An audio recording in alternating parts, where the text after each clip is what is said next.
हर बास की जिंदगी में बढ़ते उम्र की मोड़ पर एक ऐसा समय आता है जहां उसके सामने पहले दो रास्ते सरल और तुरंत समाधान देने वाले होते हैं और वही तीसरा रास्ता कठिन और पीड़ा देने वाला होता है। लेकिन बास पीड़ा चुनता है और यहीं से शुरू होता है बास का पुनर्जन्म। हमारे जिंदगी में कई ऐसे मौके आते हैं जब हमें परेशानियों का सामना करना पड़ता है। कई लोग तो जीवन में संघर्ष कर आगे निकल जाते हैं और कई अपने हालातों से हार मान कर खुद को जिंदगी के हवाले कर देते हैं। ऐसे में हमारी जिंदगी और हमारा खुद का कोई वजूद नहीं रहता। दुनिया उसी को सलाम करती है जो अपने कलाम खुद लिखते हैं। सिर्फ इंसान ही नहीं, कुदरत में हर प्राणी के साथ ऐसा होता है।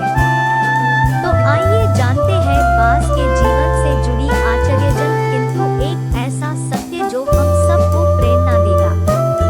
बास लगभग 70 वर्ष जीता है, परंतु अपने जीवन के 40वें वर्ष में आते आते उसे एक महत्वपूर्ण निर्णय लेना पड़ता है।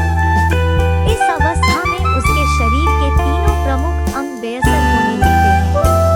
पहले पंजे लंबे और लचीले हो जाते हैं और शिकार को पकड़ने में कमजोर हो जाते हैं। दूसरा, चोंच आगे की तरफ मुड़ जाती है और भोजन निगलने में मुश्किलें पैदा होने लगती हैं।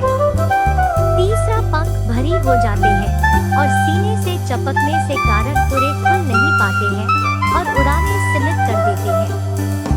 भोजन ढूंढना, भोजन पकड़ना और भोजन खाना तीनों प्रक्रियाएं अपनी धार खोने लगती हैं। उसके पास तीन ही रास्ते बचते हैं, या तो अपनी शरीर छोड़ दे या अपनी प्रवृत्ति छोड़ गिद्ध की तरह त्यागी हुए भोजन पर निर्भर हो जाए या फिर स्वयं को फिर से स्थापित करे।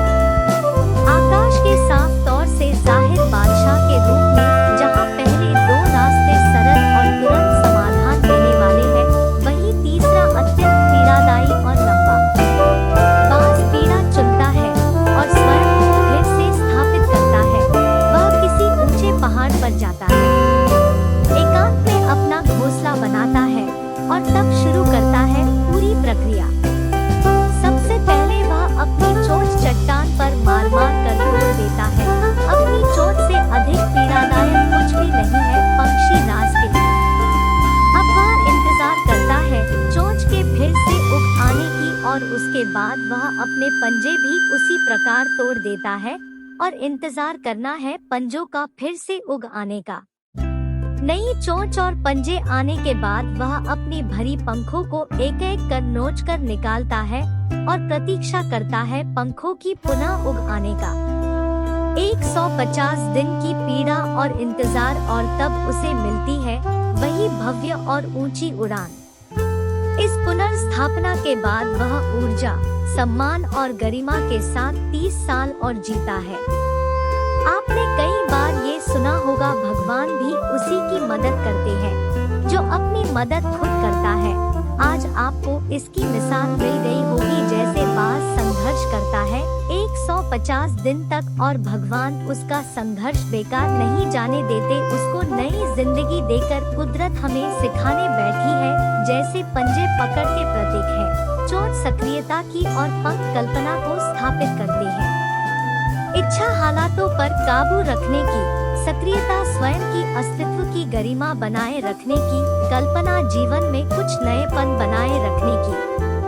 हम में भी 40 तक आते आते इच्छा, सक्रियता और कल्पना तीनों के तीनों निर्बल पड़ने लगते हैं। हमारा व्यक्तित्व ही ढीला पड़ने लगता है, आधे जीवन में ही जीवन खत्म होने जैसा लगता है। उत्साह, आकांक्षा, ऊर्जा नीचे की ओर जाने लगती है। हमारे पास भी कई विकल्प होते हैं, कुछ सरल और कुछ पीड़ादायक।